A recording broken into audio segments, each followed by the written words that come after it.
नमस्कार दोस्तों, electrical Y Sanjay में आपका स्वागत है। आज हम आपके लिए लेकर आए हैं रीजनिंग का प्रैक्टिस सेट। दोस्तों, अगर आप रेलवे, एसएससी या किसी अदर स्टेट एग्जाम की तैयारी कर रहे हैं तो ये प्रैक्टिस सेट आपके लिए बहुत ही इंपॉर्टेंट है, क्योंकि इस प्रकार के क्वेश्चंस आपके एग्जाम्स में पूछे जाते हैं। तो चलिए दोस्तों, हम स्टार्ट करते हैं क्वेश्चन नंबर 1 से। एक निश्चित कूट भाषा में हनी को 8, 12, 13, 5, 2 के रूप में कूटबद्ध किया जाता है। उस भाषा में पैच को किस प्रकार से कूटबद्ध किया जाएगा? तो दोस्तों, इसमें हमें एक कोड दिया गया है हनी का। तो दोस्तों, उसके हिसाब से हमें उसका संबंध ढूंढ के हमें पैच का कोड बनाना है। तो चलिए दोस्तों, इस क्वेश्चन को सॉल्व करते हैं। तो दोस्तों, हमें क्या दिया गया है? यहाँ पर हनी दिया गया है। तो दोस्तों, हम इसको लिख लेते हैं यहाँ पर HONE बाई हनी। तो दोस्तों, सबसे पहले हम क्या करेंगे? अब इसका वर्णमाला क्रम के अनुसार इसके नंबर लिख लेंगे। दोस्तों, H हमारा 8 नंबर पर आता है, O हमारा 15 पर आता है, और N दोस्तों हमारा 14 पर आता है, E हमारा 5 पर आता है, और बाई हमारा दोस्तों कितने नंबर पर आता है? 25 नंबर पर आता है दोस्तों। तो दोस्तों, इसमें देखिए दोस्तों, पहले हमारा H का कोड इसने क्या दिया है? यहाँ पर 8 दिया है। तो दोस्तों, इसने जो हमारी पहला कोड है 8, उसको वर्णमाला क्रम के अनुसार लिखा है। लेकिन दोस्तों, अगला कोड आप देखेंगे तो इसने लिखा है 12। तो दोस्तों, हमारा अगला कोड क्या है? O हमारा 15 नंबर पर आता है, लेकिन इसने दोस्तों क्या लिखा है? 12 लिखा है। तो इसका मतलब क्या है दोस्तों? O का दोस्तों अपोजिट होता है क्या? L होता है, और L दोस्तों हमारा कितने नंबर पर आता है? 12 नंबर पर आता है। तो दोस्तों, इसने अगला शब्द हमारा लिख दिया 12। तो दोस्तों, अगला है हमारा N, और दोस्तों N के लिए इसने क्या कोड लिया है? 13 लिया है। जबकि दोस्तों हमारा N का कोड क्या होता है? 14 होता है। तो दोस्तों, इसने क्या किया है? N में भी दोस्तों N का उल्टा होता है हमारा M। दोस्तों, M का कोड हमारा होता है 13, और दोस्तों यहाँ पर भी इसने क्या लिया है? 13 लिया है, मतलब इसका भी इसने अपोजिट लिखा है। दोस्तों, अगला कोड हमारा है E, और दोस्तों E के लिए इसने लिखा है 5। तो दोस्तों, यहाँ पर इसने जो 5 था हमारा, वो ऐसे कैसे लिख दिया 5 कोड को। उसके बाद दोस्तों हमारा लिखा है 25, और दोस्तों बाई हमारा 25 नंबर पर आता है, और उसके लिए लिखा है कोड हमारा 2। तो दोस्तों, बाई का जो होता है अपोजिट वो होता है V, और B का कोड दोस्तों क्या होता है? 2 होता है। तो दोस्तों, यहाँ पर इसने लिख दिया 2।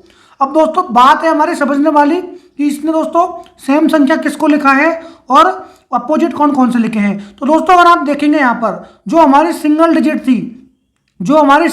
थी 8 और 5, दोस्तों उसको उसने वैसे के वैसे ही लिखा है। जबकि हमारी जो डबल डिजिट थी, जैसे 15, 14 और 25, दोस्तों जिनमें भी हमारी डबल डिजिट थी उनका उसने क्या किया दोस्तों? इसका अपोजिट शब्द लिखे हैं यहाँ पर। तो दोस्तों, उसी प्रकार से हम पैच में क्या करेंगे? जो अपोजिट वर्ड्स रहेंगे और डबल डिजिट वालों में हम अपोजिट वर्ड लिखेंगे, और जो हमारे रहेंगे सिंगल डिजिट के उनमें क्या करेंगे? हम सेम टू सेम वर्णमाला क्रम को लिख देंगे। तो चलिए दोस्तों, हम पैच का बना लेते हैं यहाँ पर। तो दोस्तों, हम लिख लेते हैं यहाँ पर PATCH पैच। तो दोस्तों, P हमारा आता है 16 नंबर पर, A आता है हमारा 1 नंबर पर, T आता है हमारा 20 पर, और C आता है हमारा 3 पर, और H आता है हमारा दोस्तों 8 नंबर पर आता है। तो दोस्तों, अभी हमने बताया था जो हमारे डबल डिजिट में रहेंगे। दोस्तों, डबल डिजिट में हमारा एक कोड है 16, एक कोड है हमारा 20, बाकी का कोड हमारा सिंगल डिजिट में है, जो कि हमारे सेम टू सेम कोड में रहने वाले हैं। तो 138 दोस्तों हमारे सेम टू सेम कोड में रहेंगे। तो दोस्तों, हमारा P का उल्टा क्या हो जाता है? दोस्तों, P का उल्टा हमारा हो जाएगा K। तो दोस्तों, K का हमारा कोड क्या रहता है? 11। तो दोस्तों, हम क्या लिख देंगे यहाँ पर? 11 लिख देंगे। P का उल्टा हमें पता है दोस्तों क्या होता है? K होता है। उसके बाद दोस्तों हमारी सिंगल डिजिट है 1, तो हम 1 लिख देंगे ऐसे कैसे ही। उसके बाद दोस्तों हमारी डबल डिजिट है T। तो दोस्तों, T का अपोजिट आपको पता है क्या होता है? G होता है। तो दोस्तों, G का हमें पता है कोड क्या होता है? 7 होता है। उसी प्रकार दोस्तों, अगला हमारा सिंगल डिजिट है, तो सिंगल डिजिट को हम सेम टू सेम लिखेंगे। अगला भी दोस्तों 8 हमारा सिंगल डिजिट है, तो उसको भी हम क्या कर देंगे? सेम टू सेम लिख देंगे दोस्तों। और दोस्तों, हमारा कोड बन के अब तैयार हो गया है पैच का। तो दोस्तों, यहाँ पर हमने 11 लिखा, 16 का अपोजिट जो हमारा P का अपोजिट होता है K। उसी प्रकार दोस्तों, A का हमारा सिंगल डिजिट है, तो हमने उसको सेम टू सेम लिख दिया कोड, और हमारा कोड आ गया 11 1 7 3 8। अगर दोस्तों आप ऑप्शन नंबर डी देखेंगे तो उसमें हमें हमारा कोड मिल रहा है 11 1 7 3 8। इसका मतलब हमारा ऑप्शन डी दोस्तों इसमें राइट हो जाएगा दोस्तों। तो दोस्तों, ये बहुत इंपॉर्टेंट क्वेश्चन है। पिछले साल 2022 के NTPC के CVT 2 में इस क्वेश्चन को पूछा गया था। तो दोस्तों, आपको इस प्रकार के क्वेश्चन को भी याद रखना होगा। इसमें दोस्तों स्वर व्यंजन के हिसाब से इस क्वेश्चन को नहीं किया है। सिंगल डिजिट और डबल डिजिट में को क्वेश्चन किया है दोस्तों। इसने सिंगल डिजिट को इसने सेम नंबर दिया है, डबल डिजिट में दोस्तों उसने अपोजिट वर्ड का नंबर लिखा है। चलिए दोस्तों, हम स्टार्ट करते हैं क्वेश्चन नंबर 2। क्वेश्चन नंबर 2, 4 शहरों को सूचीबद्ध किया गया है जिसमें से 3 किसी तरह से समान है और एक अलग है। विषम को चयन कीजिए। तो दोस्तों, यहाँ पर हमें ऑप्शन में 4 सिटी के नाम दिए गए हैं। उनमें से दोस्तों कौन सी सिटी अलग है, किस प्रकार से वो अलग है, वो हमें छांटना है। उसमें से हमें अलग वाला छांटना है, विषम जो होगा। तो दोस्तों, वही हमारा आंसर होगा। चलिए दोस्तों, इन क्वेश्चन को पढ़ते हैं। पहला ऑप्शन में हमें दिया गया है भोपाल, दूसरे में दिया गया है चंडीगढ़, तीसरे में दिया गया है गांधीनगर और चौथे में दिया गया है हमें कानपुर। तो दोस्तों यहाँ पर जो ऑप्शन आपको जो डी दिखाई दे रहा है, ऑप्शन डी दोस्तों इसमें विषम है। दोस्तों किस प्रकार से विषम है वो मैं आपको बता देता हूँ। तो दोस्तों जो भोपाल है, भोपाल दोस्तों हमारे जो एमपी है मध्य प्रदेश उसकी राजधानी है। और दोस्तों चंडीगढ़ जो है, चंडीगढ़ दोस्तों हमारी जो पंजाब और दोस्तों जो हरियाणा है उसकी राजधानी है। और दोस्तों जो हमारी गांधीनगर है, तो दोस्तों गांधीनगर हमारी गुजरात की राजधानी है। तो दोस्तों जो कानपुर है, कानपुर दोस्तों कोई राजधानी नहीं है लेकिन दोस्तों यूपी की एक सिटी है। तो दोस्तों इसलिए ये अलग हो जाएगी, मतलब बाकी की तीन तो दोस्तों क्या हो जाएंगी, किसी ना किसी स्टेट की राजधानी हो जाएगी। और जबकि डी जो कानपुर है हमारा दोस्तों यूपी का एक शहर है, इसलिए दोस्तों ऑप्शन डी हमारा विषम हो जाएगा, असंगत हो जाएगा, हमारा अलग हो जाएगा। और ऑप्शन डी हमारा क्या हो जाएगा दोस्तों, आंसर हो जाएगा इसमें। क्वेश्चन नंबर 3, उस वेन आरेख का चयन करें जो निम्नलिखित वर्गों के बीच संबंध को सबसे बेहतर ढंग से दर्शाता है। तो दोस्तों इसमें आप 3 हमें शब्द दिए गए हैं, गेहूं, चावल और अनाज। तो दोस्तों इन तीनों में आपस में क्या संबंध है वो दोस्तों हमें बताना है। तो दोस्तों इसके लिए हम क्या करेंगे, हम सबसे पहले संभावित वेन आरेख बनाएंगे। तो चलिए दोस्तों, तो दोस्तों गेहूं और अनाज, तो दोस्तों गेहूं और अनाज दोनों का कोई आपस में संबंध नहीं है, लेकिन दोस्तों ये दोनों का संबंध अनाज से है, क्योंकि दोस्तों गेहूं और चावल दोनों क्या है दोस्तों, अनाज है। लेकिन दोस्तों गेहूं और चावल एक दूसरे के संबंधी नहीं है। तो दोस्तों मान लीजिए मैं यहाँ बना देता हूँ गेहूं का, और दोस्तों मैं इसको बना देता हूँ चावल, दोनों आपस में कोई संबंध नहीं रखते हैं। लेकिन दोस्तों आते किसके अंदर है ये दोस्तों, दोनों के दोनों अनाज के अंदर आते हैं। मैं अनाज को ए से दिखा देता हूं। तो दोस्तों ये हमारा जो वेन आरेख है वही हमारा संभावित वेन आरेख है, मतलब सभी गेहूं अनाज है और सभी चावल क्या है दोस्तों, अनाज है। और दोस्तों यही हमारा संभावित वेन आरेख है। अब हम देखेंगे ऑप्शंस में। तो दोस्तों ऑप्शन ए में जो दिखाया गया है वेन आरेख, उस प्रकार का वेन आरेख हमें नहीं दिखाई पड़ता है, तो इसका मतलब ये नहीं होगा। ऑप्शन बी में अगर आप देखते हैं तो दोस्तों बिल्कुल सेम टू सेम इस प्रकार का वेन आरेख आपको दिखाई पड़ता है, तो इसका मतलब ऑप्शन बी ही दोस्तों हमारा इसमें राइट आंसर हो जाएगा दोस्तों। क्वेश्चन नंबर 4, दी गई 4 संख्याओं में से 3 किसी तरह से समान है और एक भिन्न है, वह संख्या चुनिए जो बाकी से भिन्न है। तो दोस्तों इसमें हमें 4 संख्याएं दी गई हैं, इन चारों संख्याओं में से कौन सी संख्या हमारी भिन्न है वो हमें बतानी है दोस्तों। तो चलिए दोस्तों इस क्वेश्चन को सॉल्व करते हैं। तो दोस्तों जब भी इस प्रकार का क्वेश्चन आपको दिखाई दे तो दोस्तों आपको क्या करना है, या तो दोस्तों उन संख्याओं को हम जोड़ के देख सकते हैं, या उन संख्याओं का हम बीच में अंतर देख सकते हैं, या फिर दोस्तों उन संख्याओं को हम गुणा करके भी देख सकते हैं, या उन संख्याओं को आपस में डिवाइड करके भी देख सकते हैं। किसी से डिवाइड तो नहीं हो रही है, हम दोस्तों उसमें स्क्वायर क्यूब का भी फॉर्मूला लगा सकते हैं, स्क्वायर या क्यूब का। या फिर दोस्तों हम देख सकते हैं कि संख्याएं हमारी अभाज्य संख्याएं तो नहीं है, या फिर दोस्तों हमारी कोई संख्या सम या विषम तो नहीं है। दोस्तों इस प्रकार से हमें संख्याएं देखनी है। या फिर दोस्तों डायरेक्ट कोई संख्या का हमें वर्ग तो नहीं दिया गया है, या अभाज्य संख्याओं का वर्ग दिया गया हो। तो दोस्तों ये कुछ हमारे संभावित हमारे संबंध होते हैं जो हमें देखने होते हैं। तो चलिए दोस्तों इस क्वेश्चन में कौन सा हमारा संबंध देखने को मिल रहा है। तो दोस्तों अगर आप यहाँ पर देखेंगे तो दोस्तों यहाँ पर आपको एक संख्या जो है पूर्ण वर्ग दिखाई दे रही है, लेकिन बाकी की संख्याओं भी हम चेक करेंगे दोस्तों इस प्रकार से इसका आंसर आएगा कि नहीं आएगा। तो दोस्तों इस प्रकार से इसका आंसर हम नहीं ढूंढ सकते हैं। तो दोस्तों आपको इसमें देखने को क्या मिलेगा, तो दोस्तों अगर आप देखेंगे, अगर दोस्तों 8 और 4 को हम ऐड कर देते हैं तो हमारा 12 आता है, और इसको ऐड करेंगे तो हमारा 9 आ जाता है, और 4 और 9 को ऐड करेंगे तो हमारा 13 आ जाएगा। उसी प्रकार दोस्तों 5 और 0 को ऐड करेंगे तो हमारा 5 आ जाएगा। तो लेकिन दोस्तों इसमें अभी भी हमारा आंसर देखने को नहीं मिल रहा है, क्योंकि इसमें सम संख्या भी मिल रही है हमें, और हमें विषम संख्या भी मिल रही है, अभाज्य संख्या भी मिल रही है दोस्तों। तो दोस्तों इस प्रकार से हम इसका जवाब नहीं दे सकते हैं। तो चलिए दोस्तों इस क्वेश्चन में क्या है हम देख लेते हैं। तो दोस्तों अगर आप देखेंगे इसको 84 को, तो दोस्तों ये हमारी संख्या जो है 7 से डिवाइड होती है। तो 12 संख्या 84 होते हैं दोस्तों, तो 12 बार हमारी संख्या क्या हो रही है, 7 से डिवाइड हो रही है। उसी प्रकार दोस्तों अगर आप देखेंगे 63 को, तो दोस्तों 63 भी हमारी 7 से डिवाइड होती है, कितनी बार दोस्तों, 9 बार। उसी प्रकार दोस्तों अगर आप 49 को देखेंगे तो ये भी दोस्तों 7 से पूरी बार डिवाइड होती है, 7 बार, 7 7 49। तो दोस्तों अगर आप देखेंगे हमारी संख्या जो दी है ऑप्शन डी में 50, दोस्तों ये संख्या जो है हमारी डिवाइड नहीं होती है किससे, 7 से। तो दोस्तों इसका मतलब ये हो जाएगा हमारी जो ऑप्शन जो डी में जो संख्या दिखाई गई है 50, वो दोस्तों क्या हो जाएगी, बाकी संख्याओं से भिन्न हो जाएगी। इसका मतलब हमारा दोस्तों ऑप्शन डी इसमें राइट आंसर हो जाएगा दोस्तों। क्वेश्चन नंबर 5, यदि प्लस का अर्थ भाग, माइनस का अर्थ गुणा और भाग का अर्थ प्लस और गुणा का अर्थ माइनस है तो निम्नलिखित व्यंजक के मान ज्ञात कीजिए। तो दोस्तों यहाँ पर हमें एक समीकरण दिया गया है, इसमें दोस्तों चिन्हों का हमें कुछ अर्थ दिए गए हैं, उन चिन्हों को बदलकर हमें दोस्तों आंसर ढूंढना है। तो चलिए दोस्तों इस क्वेश्चन को सॉल्व करते हैं। तो दोस्तों सबसे पहले हमें दिया गया है 11 और उसके बाद दिया गया है दोस्तों हमें माइनस का चिन्ह, और माइनस का दोस्तों यहाँ पर हमें दिया गया है गुणा, तो हम कर देंगे दोस्तों गुणा 2। और दोस्तों अगला चिन्ह है हमारा गुणा का, दोस्तों गुणा का अर्थ हमें माइनस दिया गया है यहाँ पर, और माइनस कितने हो जाएंगे दोस्तों 4 हो जाएंगे। और दोस्तों अगला चिन्ह हमें दिया गया है भाग का, और भाग कर दोस्तों हमें दिया है यहाँ पर प्लस, तो हम कर देंगे दोस्तों प्लस 12। और अगला चिन्ह दिया गया है दोस्तों हमें प्लस, और दोस्तों प्लस का अर्थ हमें दिया गया है यहाँ पर भाग। दोस्तों इसको डिवाइड कर देंगे हम किससे 4 से, और 4 से दोस्तों 12 को काटेंगे तो 3 बार कट जाएगा। और दोस्तों 11 को 2 से गुणा करेंगे तो हमारा 11 दूनी 22 हो जाएगा, माइनस के 4 प्लस के 3। तो दोस्तों इसमें से क्या बचेगा, अगर आप कर देंगे तो 22 और 3 25, और माइनस के 4 कर देंगे दोस्तों तो आपको बच जाएगा यहाँ पर 21। और दोस्तों 21 आपको ऑप्शन सी में दिखाया गया है, इसका मतलब आपका ऑप्शन सी दोस्तों इसमें राइट आंसर हो जाएगा दोस्तों। तो दोस्तों ये एक मैथमेटिकल ऑपरेशन का क्वेश्चन था, बहुत ही सिंपल क्वेश्चन होते हैं दोस्तों ये, इसमें बस आपस में चिन्ह बदलकर इनको बोर्ड मास के नियम से हम सॉल्व कर लेंगे, और हमारा जो आंसर आएगा उसको हम टिक कर देंगे दोस्तों। क्वेश्चन नंबर 6, उस विकल्प का चयन कीजिए जिसमें संख्याएं उसी प्रकार संबंधित हैं जैसे दिए गए समूह में संख्याएं संबंधित है। तो दोस्तों हमें यहाँ पर एक समूह दिया गया है कुछ संख्याओं का, जो संबंध दोस्तों इस समूह में लगेगा वही संबंध दोस्तों हमें ये 4 ऑप्शन जो हमें दिखाए गए हैं इनमें दोस्तों हमें लगाना है। तो चलिए दोस्तों इस समूह में हमारा कौन सा संबंध लगाया गया है वो ढूंढ लेते हैं दोस्तों। तो दोस्तों यहाँ पर हमें पहली संख्या दी गई है 4, और अगली संख्या दी गई है दोस्तों 20। तो दोस्तों अगर हम 4 का स्क्वायर करते तो हमारा 16 आता है, लेकिन दोस्तों ये हमारा उससे संबंधित नहीं है उसके वर्ग से। तो दोस्तों इसका संबंध किससे है, मान लीजिए दोस्तों हम 4 को उसकी अगली संख्या 5 से गुणा कर देते हैं तो हमें क्या मिल जाता है दोस्तों 20 मिल जाता है।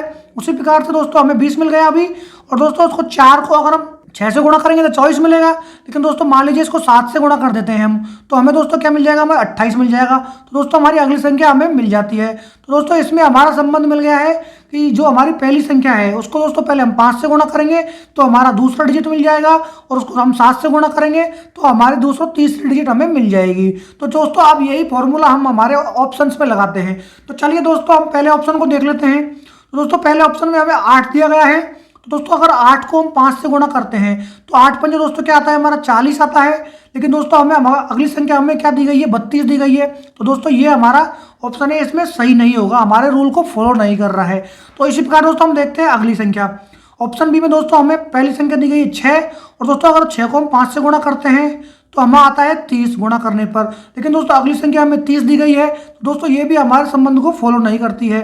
उसी प्रकार दोस्तों आप देखते हैं ऑप्शन सी में पहली संख्या हमें 12 दी गई है, दोस्तों 12 को हम 5 से गुणा करके देखेंगे तो 12 पंजे दोस्तों कितने होते हैं, 60 होते हैं। तो दोस्तों उससे हमारी दूसरी संख्या हमें मिल रही है बिल्कुल। अब दोस्तों हम क्या करेंगे, 12 को 7 से गुणा करके देखेंगे तो दोस्तों 12 संख्या होते हैं हमारे 84। तो दोस्तों 84 भी हमें हमारी तीसरी डिजिट हमें मिल रही है। तो दोस्तों इसमें हमारा संबंध फिट बैठ रहा है, तो ऑप्शन सी ही दोस्तों हमारा क्या हो जाएगा, इसमें राइट आंसर हो जाएगा दोस्तों। तो दोस्तों इसने क्या किया है, पहली संख्या में पहले 5 का गुणा करेगा तो हमारी दूसरी संख्या आ जाएगी, और दोस्तों उसी पहली संख्या को अगर 7 से गुणा कर रहा है तो हमारी दूसरी डिजिट आ जाएगी। तो दोस्तों ये संबंध हमारा ऑप्शन सी में फॉलो किया था, तो दोस्तों ऑप्शन सी हमारा इसमें राइट आंसर हो गया। क्वेश्चन नंबर 7, उसी विकल्प का चयन करें जो निम्नलिखित श्रेणी में प्रश्न चिन्ह के स्थान पर आ सकती है। तो दोस्तों यहाँ पर एक हमें श्रेणी दी गई है, इसमें एक नंबर और एक लेटर हमें दिखाई दे रहा है, जैसे 2B 4D 7G 12L 19S 30D 43Q।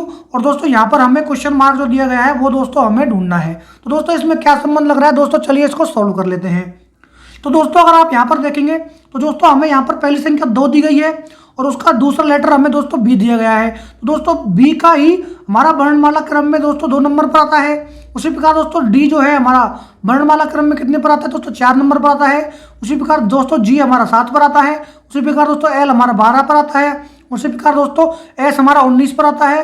उसी प्रकार डी हमारा 30 पर आता है। अब दोस्तों डी 30 पर कैसे आता है वो आपको बताता हूं मैं। तो दोस्तों इस प्रकार के जब भी आपको श्रेणी मिलेगी तो आपको क्या करना है, तो दोस्तों आपको 26 जो है 30 में से अपन 26 माइनस कर देंगे तो दोस्तों अपने को क्या मिलेगा, 4 मिलेगा। तो दोस्तों 4 नंबर पर अपने क्या आता है, डी आता है। तो दोस्तों इस प्रकार से आपको देखना है। उसी प्रकार से दोस्तों अब हमारा 43 है, और दोस्तों यहाँ पर दिया गया है हमें क्या, क्यू। तो दोस्तों अब क्यू का हमारा 43 पे कैसा आएगा वो देख लीजिए दोस्तों। तो दोस्तों 43 में से हम 26 क्या कर देंगे दोस्तों, माइनस कर देंगे। तो दोस्तों 43 में से अगर हम 26 माइनस करते हैं तो दोस्तों हमें क्या मिल जाएगा, यहाँ पर 17 मिल जाएगा। और 17 पर दोस्तों हमें क्या आता है, क्यू आता है। तो दोस्तों यहाँ पर हमारा 43 पर क्यों आ जाएगा। कैसे आएगा दोस्तों वो मैंने आपको बता दिया है। दोस्तों ये चीज़ आपको हमेशा ध्यान रखनी है कि 26 ही माइनस कर रहे हैं। तो दोस्तों वो 27 में से जो माइनस करते हैं वो दोस्तों हम पीछे से हम संख्या देखते हैं, लेकिन दोस्तों यहाँ पर हम लगातार बढ़ रहे हैं और लगातार जब बढ़ेंगे तो बड़ी संख्या में से हम 26 माइनस करेंगे तो हमें आगे की संख्या हमारी वापस से ABCD के क्रम में हमें मिल जाएगी। तो दोस्तों ये आपको ध्यान देना है, बहुत ही इंपॉर्टेंट चीज़ है। अब दोस्तों क्या करेंगे, इससे हमारा आंसर हमें नहीं मिल रहा है, लेकिन तो दोस्तों हम क्या करेंगे, अब हमें यह देखना होगा कि दोस्तों इनमें जो अंतर है ये सीरीज किस प्रकार से आगे बढ़ रही है। तो दोस्तों 2 और 4 में आप देखेंगे तो दोस्तों क्या हो रहा है, यहाँ पर प्लस का 2 हो रहा है। उसी प्रकार दोस्तों 4 और 7 में देखते हैं हम, तो यहाँ पर कितना हो रहा है, प्लस का 3 हो रहा है। उसी प्रकार दोस्तों 7 और 12 में अगर आप देखते हैं तो प्लस के 5 होते हैं। उसी प्रकार दोस्तों 12 और 19 में अगर आप देखते हैं तो दोस्तों प्लस के 7 होते हैं। उसी प्रकार दोस्तों 19 और 30 में अगर आप देखते हैं तो प्लस के 11 हो जाते हैं। उसी प्रकार दोस्तों आप 30 और 43 में देखते हैं तो दोस्तों कितने हो रहा है, प्लस का 13 हो रहा है। तो दोस्तों यहाँ पर आपको कुछ दिखाई दे रहा होगा, यहाँ पर जो अभाज्य संख्याएं हमारी लगातार बढ़ते हुए क्रम में दिखाई पड़ रही है, 2, 3, 5, 7, 11 और 13। तो दोस्तों अगली अभाज्य संख्या हमारी क्या होगी, हमारी होगी दोस्तों प्लस की 17। तो दोस्तों अब हम क्या करेंगे, हमारी 43 में दोस्तों क्या कर देंगे, हम 43 में हम 17 ऐड कर देंगे। दोस्तों 43 प्लस 17 करेंगे दोस्तों हमारा कितना हो जाएगा, 60 हो जाएगा दोस्तों। तो दोस्तों हमारी पहली संख्या तो हमारी 60 आ जाएगी, लेकिन दोस्तों हमारा जो लेटर है वो क्या आएगा, वो दोस्तों हमें ढूंढना है। दोस्तों अभी हमने क्या किया था, यहाँ पर 43 तो हमने क्या किया था 26 माइनस किए थे। तो दोस्तों हमारा नंबर आ गया 60। दोस्तों 60 में से अपन क्या कर देंगे, अब 26 के माइनस कर देंगे। तो दोस्तों हमारा क्या आ जाएगा, 34 आ जाएगा। और दोस्तों 34 भी हमारी 26 से बड़ी है, तो दोस्तों इसको क्या करेंगे, एक बार और हम माइनस कर देंगे। तो 34 में से एक बार और 26 माइनस करेंगे दोस्तों, तो हमें क्या मिल जाएगा दोस्तों, 8 मिल जाएगा। और दोस्तों 8 पे हमारा क्या आता है, अब हमारा एज आ जाएगा दोस्तों, तो एच हमारा 8 नंबर पर आता है। तो दोस्तों हमारा यहाँ पर कोड आ जाएगा 60 और एच। तो दोस्तों 60 और एच अगर आप देखेंगे तो हमारे ऑप्शन ए में दिखाई दे रहा है, ऑप्शन ए ही दोस्तों हमारा इसका राइट आंसर हो जाएगा दोस्तों। तो दोस्तों ये जो क्वेश्चन है लास्ट ईयर NTPC 2022 में पूछा गया था, बहुत ही इंपॉर्टेंट क्वेश्चन है दोस्तों। यहाँ तक अगर आप देखेंगे तो ये सीरीज आपके समझ में आती है, लेकिन दोस्तों यहाँ जाके बच्चों की बत्ती गुल हो जाती है। तो दोस्तों आपको ये क्वेश्चन यहाँ से ही समझना है। ये क्वेश्चन में दोस्तों कुछ नहीं है, यहाँ पर 30 और डी का संबंध हमें देखना था। तो दोस्तों 30 में से अगर हमने 26 माइनस किए तो हमारा 4 आया और 4 नंबर पर हमारा डी आता है।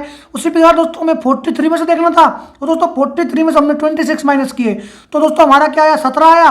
और 17 पर दोस्तों हमारा क्यू आता है, तो हमने क्यू लिख दिया दोस्तों। उसी प्रकार से अब क्या करेंगे हम, अब हमारा आंसर यहाँ पर आया नहीं था तो हमने उनके देख लिया अंतर कितने कितने का रहा है, लगातार अभाज्य संख्याओं का यहाँ पर बढ़ता हुआ क्रम हमें दिख रहा था। तो दोस्तों हमने 17 को इसमें कितना ऐड कर दिया, 43 में तो हमारा 60 आ गया। और 60 में से दोस्तों हमने -26 किया तो हमारा 34 आए, जो कि हमारा बड़ा था दोस्तों 26 से। तो दोस्तों 26 से ज़्यादा बढ़ना हमारे होते नहीं है, तो इसलिए हमने 34 में से एक बार और 26 को माइनस किया तो हमारा डिजिट आ गया 8। और दोस्तों 8 पे आता है हमारा एच, इसलिए दोस्तों हमने यहाँ पर हमारा जो संबंध बना 60 और एच का। तो दोस्तों ये बहुत ही इंपॉर्टेंट क्वेश्चन था। इस प्रकार के क्वेश्चन आपके एग्जाम में दोबारा पूछे जा सकते हैं, तो दोस्तों हम ये क्वेश्चन आपको याद रखना है। और दोस्तों इस प्रकार के क्वेश्चन आपको अगर देखने हैं तो दोस्तों हमारे वीडियो को जरूर लाइक करें और चैनल को जरूर सब्सक्राइब करें दोस्तों।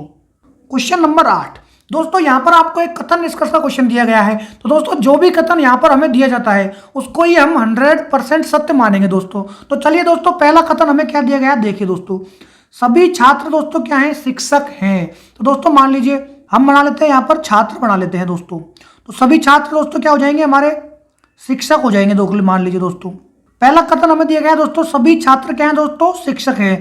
तो दोस्तों छात्र को मैं सी से दिखा देता हूँ और शिक्षक को मैं दिखा देता हूँ दोस्तों एस से।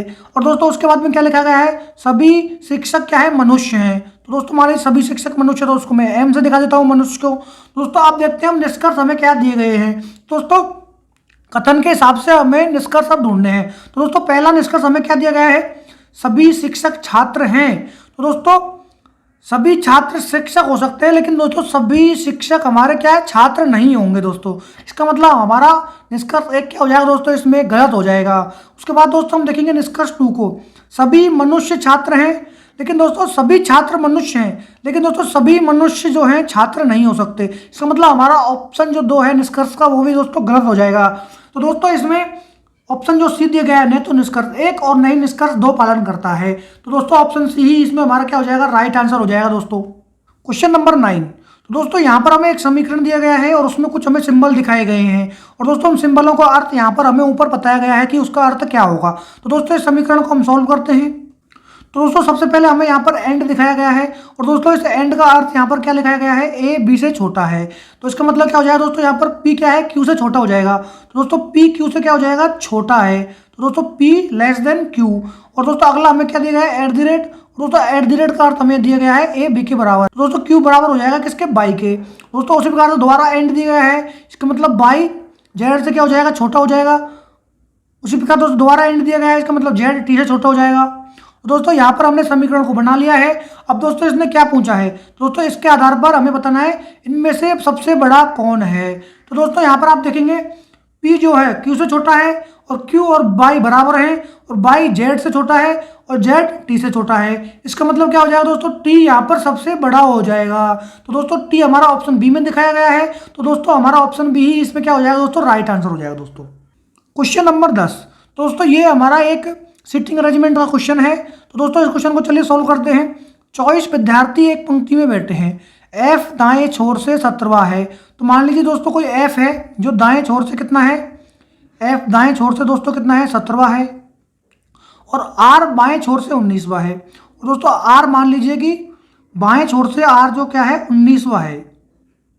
तो एफ और आर के बीच में कितने विद्यार्थी बैठे हैं दोस्तों, ये हमें बताना है।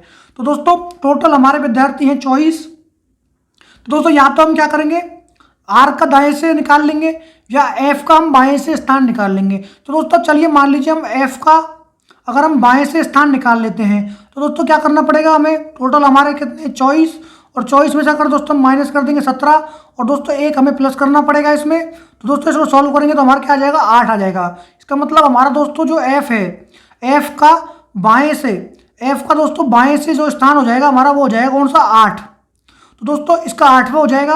और दोस्तों अब हमें क्या करना है, एफ एंड आर के बीच में दोस्तों क्या करना है, कितने बच्चे हैं वो ज्ञात करना है। तो मान लीजिए दोस्तों एफ एंड आर के बीच में जो बच्चे हैं उनका मान ज्ञात करेंगे तो क्या करना पड़ेगा हमें, 19 माइनस 8। तो दोस्तों हमने 19 माइनस 8 क्यों किया, क्योंकि दोस्तों आर जो था बाएं से 19वां था और एफ का भी हमने बाएं से हमने 8वां स्थान ज्ञात कर लिया यहाँ से। तो दोस्तों अब बाएं से बाएं दोनों का हो गया। अब हमें पता है कि एक 19 पे है और एक 8 पे है बाएं से, और दोनों के बीच में कितना है, और दोस्तों उसमें क्या करेंगे हम माइनस का बंद कर देंगे क्योंकि दोनों का स्थान हमने 2 बार काउंट कर लिया है। तो दोस्तों इसको अगर हम सॉल्व करेंगे तो हमारा क्या आ जाएगा, यहाँ पर 10 आ जाएगा दोस्तों। और दोस्तों अब इसमें जो है हमारी एफ एंड आर के बीच में दोस्तों कितने विद्यार्थी हैं, 10 हैं। तो दोस्तों ऑप्शन सी हमारा इसमें राइट आंसर हो जाएगा दोस्तों। तो दोस्तों इस प्रकार के क्वेश्चन एग्जाम में पूछे जाते हैं।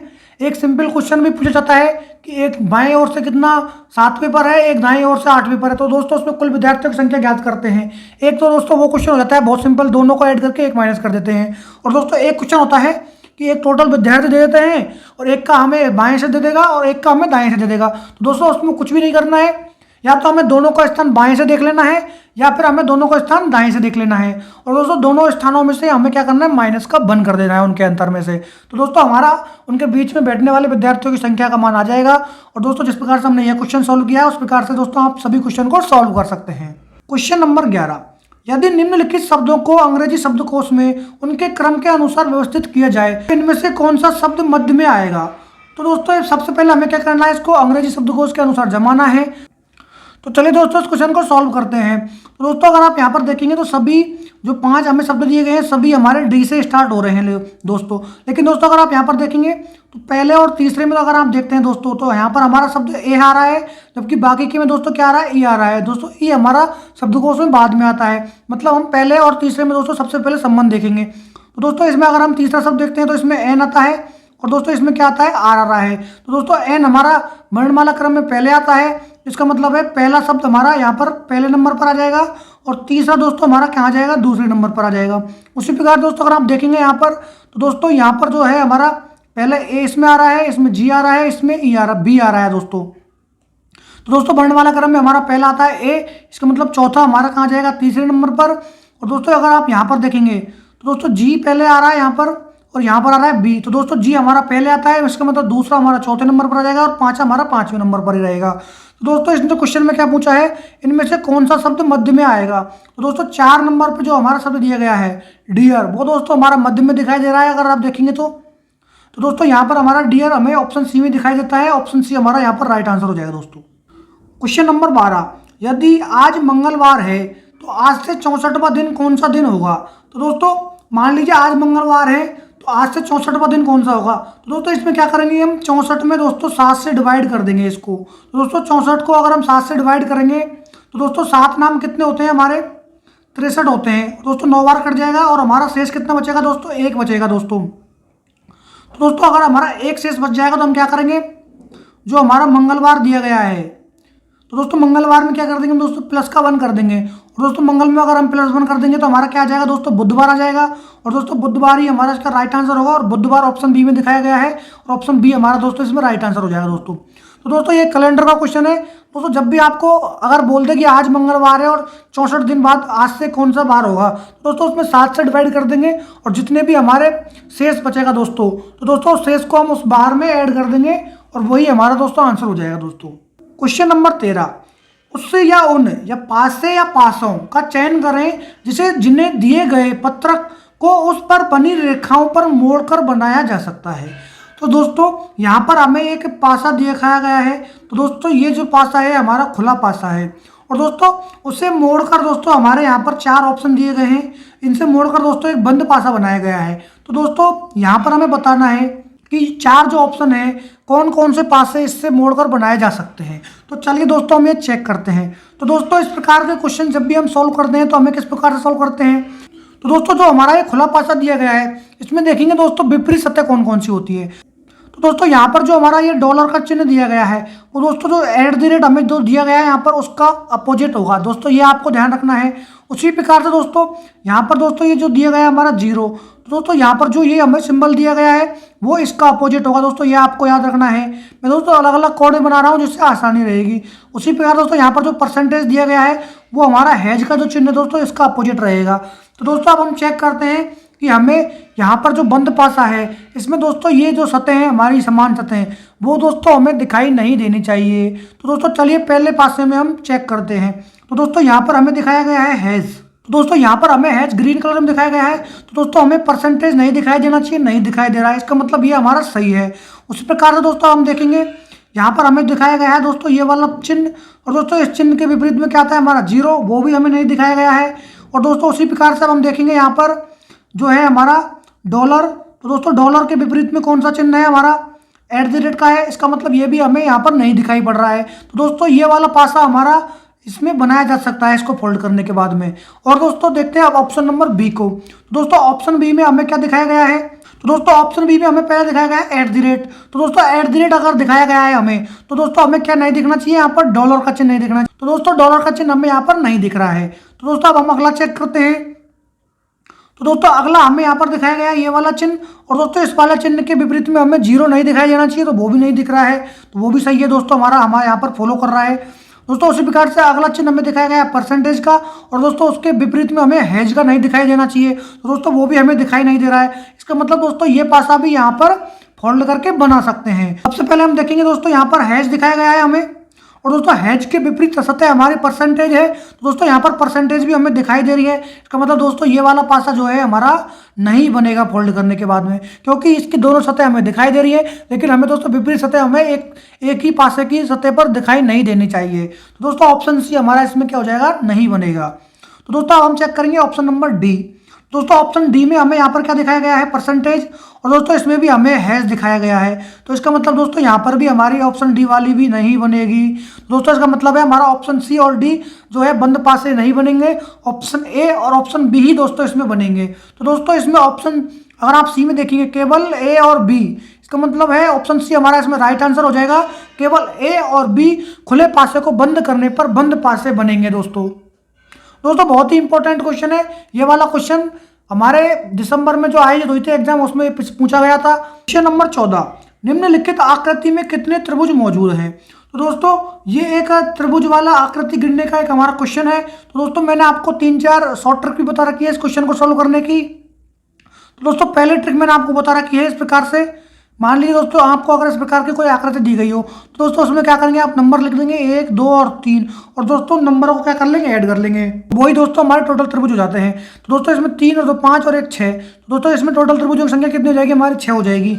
और दोस्तों एक तरीका और मैंने आपको बता रखा है, जिस प्रकार से अगर इस प्रकार का बॉक्स आपको दिया गया हो तो दोस्तों इस प्रकार के बॉक्स में त्रिभुजों की संख्या होती है 8। तो दोस्तों आपको डायरेक्ट नहीं गिनना है, इस प्रकार से ही मैक्सिमम त्रिभुजों की संख्या हमें ज्ञात करने को मिलती है। तो चलिए दोस्तों अब इस आकृति में हम देखते हैं। तो दोस्तों हमें यहाँ पर आप अगर देखेंगे तो दोस्तों यहाँ पर एक हमें यहाँ पर दिखाई दे रही है आकृति और एक यहाँ पर दे रही है। तो दोस्तों इन दोनों को मिलकर एक आकृति हमारी यहाँ बन जाएगी। तो दोस्तों इसमें हमारी जो ये आकृति है इसमें हमारे कितने हो जाएंगे, 3 त्रिभुज हो जाएंगे। उसी प्रकार से दोस्तों अगर आप यहाँ पर देखेंगे तो यहाँ पर भी हमारे 3 त्रिभुज बन जाएंगे। इस प्रकार से दोस्तों अगर आप यहाँ पर देखेंगे तो यहाँ पर हमारे 3 त्रिभुज बन जाएंगे। उसी प्रकार से दोस्तों अगर आप यहाँ पर देखेंगे तो हमारे 3 त्रिभुज यहाँ पर हमें बन जाएंगे। दोस्तों इनके अलावा हमें और कौन कौन से त्रिभुज दिखाई पड़ रहे हैं वो देख लेते हैं दोस्तों। तो दोस्तों अगर आप यहाँ पर देखेंगे तो दोस्तों एक त्रिभुज आपको यहाँ पर ये बिल्कुल अलग ही दिखाई दे रहा होगा बनता हुआ। तो दोस्तों एक ही त्रिभुज हमें यहाँ पर अलग से दिखाई पड़ रहा है। तो दोस्तों आपको यहाँ पर एक ही त्रिभुज अलग से दिखाई पड़ रहा है बनता हुआ। तो दोस्तों हम त्रिभुजों की संख्या ज्ञात कर लेते हैं। तो दोस्तों 3 और 3 6 और 3 9 और 3 4 12, और दोस्तों एक हमारा रेड कलर में बना था, इसका मतलब 12 प्लस 1 कर देंगे दोस्तों हमारे कितने हो जाएंगे, 13। तो दोस्तों इस आकृति में कुल मिला के त्रिभुजों की संख्या हो जाएगी 13, और ऑप्शन ए में हमारा जो दिया गया है 13 वो राइट आंसर हो जाएगा दोस्तों इसका। क्वेश्चन नंबर 15, उस विकल्प आकृति को चुनिए जो नीचे दी गई आकृति में से पैटर्न को पूरा करने के लिए प्रश्न चिन्ह के स्थान पर आएगी, घूर्णन की अनुमति नहीं है। दोस्तों इसमें क्या हुआ है, हमें एक आकृति दी गई है उसमें दोस्तों घूर्णन की अनुमति नहीं है, मतलब घुमा फिरा के वो आकृति को हम इसमें फिट नहीं करेंगे। तो दोस्तों देखिए इसमें दोस्तों अगर आप बनाएंगे इस आकृति को तो दोस्तों एक हमारी भुजा इस प्रकार से बनेगी, अगली भुजा हमारी इस प्रकार से बन जाएगी दोस्तों। और दोस्तों उसके बाद अगर आप भुजा को बनाएंगे तो आपको किस प्रकार से बनानी है, इस प्रकार से बनानी है। यहाँ पर देखिए दोस्तों, तो दोस्तों आपको यहाँ पर एक भुजा इस प्रकार की किस डायग्राम में देखने को मिल रही है। तो दोस्तों यहाँ पर अगर आप देखते हैं तो दोस्तों भुजा तो बन रही है लेकिन दोस्तों ये घूमी हुई दिशा में बन रही है। तो इसका मतलब ऑप्शन ए हमारा दोस्तों इसमें क्या हो जाएगा, गलत हो जाएगा दोस्तों। दोस्तों अगर आप ऑप्शन बी को अगर यहाँ पर देखते हैं तो दोस्तों ऑप्शन बी आपका बिल्कुल एकदम सिमिलर इसके दिखाई पड़ता है। इसका मतलब ऑप्शन बी दोस्तों इसमें हमारा क्या हो जाएगा, राइट आंसर हो जाएगा दोस्तों।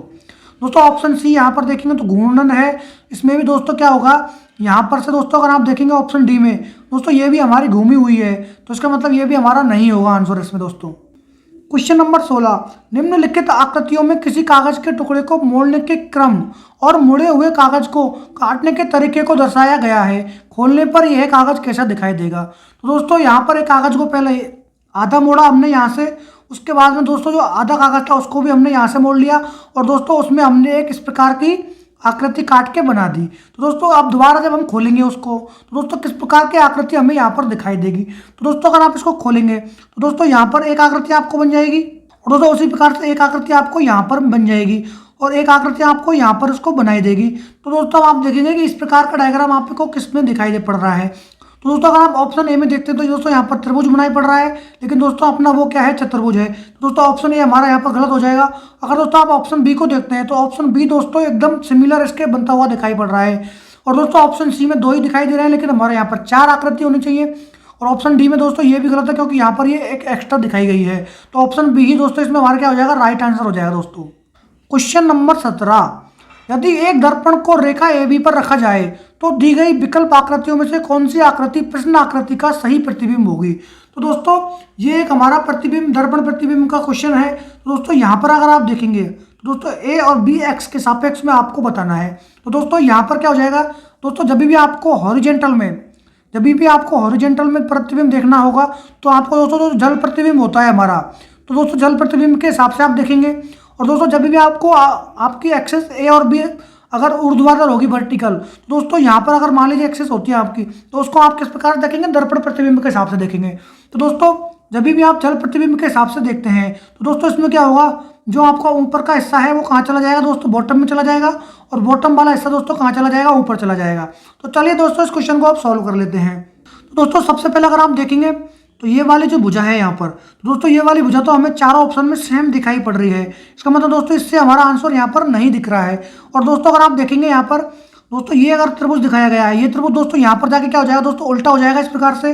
और दोस्तों जो ये आकृति हमें यहाँ पर दिखाई गई है त्रिभुज के बगल में, दोस्तों ये वाली आकृति यहाँ पर किस प्रकार से हो जाएगी, कुछ इस प्रकार से आपको यहाँ पर दिखाई देगी दोस्तों, ये उल्टी। तो दोस्तों अगर आप ऑप्शन ए में अगर देखते हैं दोस्तों, यहाँ पर ये वाला त्रिभुज हमें बिल्कुल उल्टा दिखाई दे रहा है और ये वाली आकृति भी हमें यहाँ पर नीचे और उल्टी दिखाई दे रही है। लेकिन दोस्तों ऑप्शन बी में अगर देखेंगे तो दोस्तों त्रिभुज हमें बिल्कुल सीधा दिखाई दे रहा है।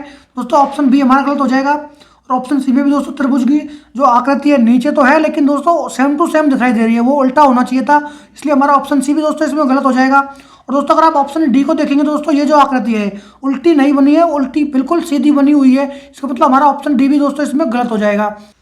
तो दोस्तों जो हमारे नीचे वाला ये त्रिभुज है वो कहाँ चला जाएगा दोस्तों, ऊपर चला जाएगा और उल्टा हो जाएगा दोस्तों को, तो इस प्रकार से कुछ हमें दिखाई पड़ेगा दोस्तों। तो दोस्तों अगर आप देखेंगे तो ऑप्शन ए में ही बिल्कुल दोस्तों सिमिलर इस प्रकार का प्रतिबिंब हमें दिखाई पड़ता है दोस्तों, ऑप्शन ए ही हमारा इसमें राइट आंसर हो जाएगा दोस्तों।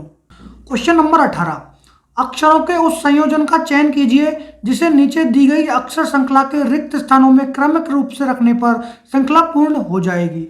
तो दोस्तों ये हमारा एक अक्षरों की एक श्रृंखला है दोस्तों, उसमें हमें जो रिक्त स्थान दिए गए हैं उनको दोस्तों भर के हमें बताना है कि कौन सा ऑप्शन हमारा राइट है। तो दोस्तों इसमें अगर आप देखेंगे दोस्तों इसके क्वेश्चन में ही आंसर छुपा होता है। तो दोस्तों अगर आप यहाँ पर देखेंगे हमारा पहला शब्द दिया गया है डी, और दोस्तों डी के बाद हमें क्या कोड मिल रहा है, ओ मिल रहा है देखने को यहाँ पर। दोस्तों यहाँ पर हम क्या कर देंगे, डी के बाद ओ भर देंगे दोस्तों। और दोस्तों अगर आप देखेंगे तो दोस्तों यहाँ पर अगर आप देखते हैं तो दोस्तों टी के बाद हमें डी दिखाई पड़ता है, तो दोस्तों टी के बाद में हम यहाँ पर क्या भर देंगे, डी भर देंगे। और दोस्तों यहाँ पर अब हमें क्या मिल गया, टी के बाद में यहाँ पर अगर आप देखते हैं तो दोस्तों इसको आप 4 में अगर आप डिवाइड करते हैं तो डी ओ सी टी, और दोस्तों D O C T code में हमारा ये बनता हुआ हमें दिखाई पड़ रहा है। तो डी ओ सी टी अगर दोस्तों देखेंगे तो रिपीट हो रहा है, इसका मतलब दोस्तों इसको हमने बाद में 4 शब्दों में इसको डिवाइड कर लिया और हमारा एक कोड मिल गया हमें डी ओ सी टी। तो दोस्तों सबसे पहले हमने इसमें भरा ओ, उसके बाद भरा हमने डी, उसके बाद भरे हमने सी, उसके बाद भरा हमने टी, और उसके बाद हमने क्या भरा दोस्तों सी। तो दोस्तों इसमें हमारा कोड बन गया O D C T C. तो दोस्तों अगर आप देखेंगे ऑप्शन नंबर ए, तो O D C T C हमारा ऑप्शन ए में दिखाई पड़ रहा है, इसका मतलब ऑप्शन ए ही दोस्तों इसमें हमारा राइट आंसर हो जाएगा दोस्तों। क्वेश्चन नंबर 19, उस विकल्प का चयन करें जो तीसरे शब्द से वही संबंध रखता हो जो पहला शब्द दूसरे शब्द को रखता है। तो दोस्तों यहाँ पर हमें एक शब्द दिया गया है गुरुत्वाकर्षण, और दोस्तों गुरुत्वाकर्षण का संबंध हमें खोज से बताया गया है। उसी प्रकार दोस्तों हमें टेलीफोन का संबंध यहाँ पर जो क्वेश्चन मार्क है उससे बताना है दोस्तों। तो चलिए दोस्तों क्वेश्चन को सॉल्व करते हैं। तो दोस्तों जो हमारा गुरुत्वाकर्षण की जो दोस्तों खोज की गई थी, तो दोस्तों गुरुत्वाकर्षण की खोज किसने की थी, न्यूटन ने की थी। तो दोस्तों गुरुत्वाकर्षण की तो हो गई खोज। और दोस्तों टेलीफोन, तो दोस्तों टेलीफोन का दोस्तों हुआ था हमारा आविष्कार। तो दोस्तों टेलीफोन का आविष्कार हमारा किया था ग्राहम बेल ने। तो लेकिन दोस्तों हमें तो क्या दोस्तों देखना है, संबंध देखना था। तो दोस्तों टेलीफोन का हो जाएगा आविष्कार, तो इसका मतलब हमारा ऑप्शन डी दोस्तों इसमें क्या हो जाएगा, राइट आंसर दोस्तों। क्वेश्चन नंबर 20, निम्न में से कौन सा विकल्प नीचे दी गई श्रृंखला में से प्रश्न चिन्ह के स्थान पर आएगा। तो दोस्तों यहाँ पर हमें A25 का संबंध हमें Y1 से दिया गया है, उसी प्रकार दोस्तों L14 का संबंध हमें यहाँ पर जो क्वेश्चन मार्क दिया गया है उससे बताना है। तो चलिए दोस्तों इस क्वेश्चन को सॉल्व करते हैं। तो दोस्तों अगर आप यहाँ पर देखेंगे दोस्तों यहाँ पर जो A आपको दिखाई दे रहा है और दोस्तों यहाँ पर आपको दिखाई दे रहा है 1। तो दोस्तों अगर आप देखते हैं तो A जो हमारा वर्णमाला क्रम में 1 नंबर पर आता है, उसी प्रकार दोस्तों अगर आप देखते हैं 22 और 25 का अंत में, तो दोस्तों 25 हमारा जो है 22 जो है हमारा 25 वर्णमाला में आता है 25वें नंबर पर। तो दोस्तों उसी प्रकार से हम क्या करेंगे, तो दोस्तों एल हमारा कहाँ आता है दोस्तों, 12 नंबर पर आता है। तो दोस्तों इनको लिख देंगे हम 12। और दोस्तों 14 पर हमारा क्या आता है, दोस्तों 14 पर हमारा आता है एन। तो दोस्तों अब हम क्या करेंगे, देखेंगे हमारा कोड हमें दिखाई दे रहा है क्या, तो दोस्तों N12 आपको ऑप्शन सी में दिखाई पड़ेगा। तो दोस्तों ऑप्शन सी हमारा इसमें दोस्तों क्या हो जाएगा, राइट आंसर हो जाएगा। तो दोस्तों इसमें कुछ नहीं किया, इसने ए का यहाँ पर डायरेक्ट कोड दे दिया एक, और बाई का कोड हमारे पहले शब्द में दे दिया। उसी प्रकार से दोस्तों हमने एल और 14 का कोड निकाल लिया दोस्तों। क्वेश्चन नंबर 21, किसी कूट भाषा में यदि करण को 45 लिखा जाता है तो उसी भाषा में अरुण को कैसे लिखा जाएगा। तो दोस्तों इसमें 4 ऑप्शन दिए गए हैं, 54, 56, 41 और 42। तो दोस्तों इसका आंसर आप हमें देंगे दोस्तों कमेंट बॉक्स में। दोस्तों ये आपके लिए आज का होमवर्क हो जाएगा। तो दोस्तों आज की क्लास हमारी यहीं पर समाप्त होती है। तो दोस्तों अगर आपको ये वीडियो अच्छी लगी हो तो दोस्तों इस वीडियो को जरूर लाइक करें और दोस्तों इसको शेयर करें और दोस्तों चैनल को सब्सक्राइब करना बिल्कुल भी ना भूलें। जिससे आपको समय समय पर हमारे चैनल पर जो वीडियो अपलोड होती है वो आपको समय समय पर मिलती रहे और दोस्तों आपकी प्रैक्टिस बहुत अच्छे से चलती रहे। और दोस्तों 2025 में आपके जॉब लगने की संभावना बढ़ जाएगी अगर आप हमारे साथ में प्रैक्टिस करते रहेंगे। और दोस्तों आशा करते हैं कि 2025 में आपको जॉब जरूर मिलेगी। तो चलिए दोस्तों, आज के लिए धन्यवाद।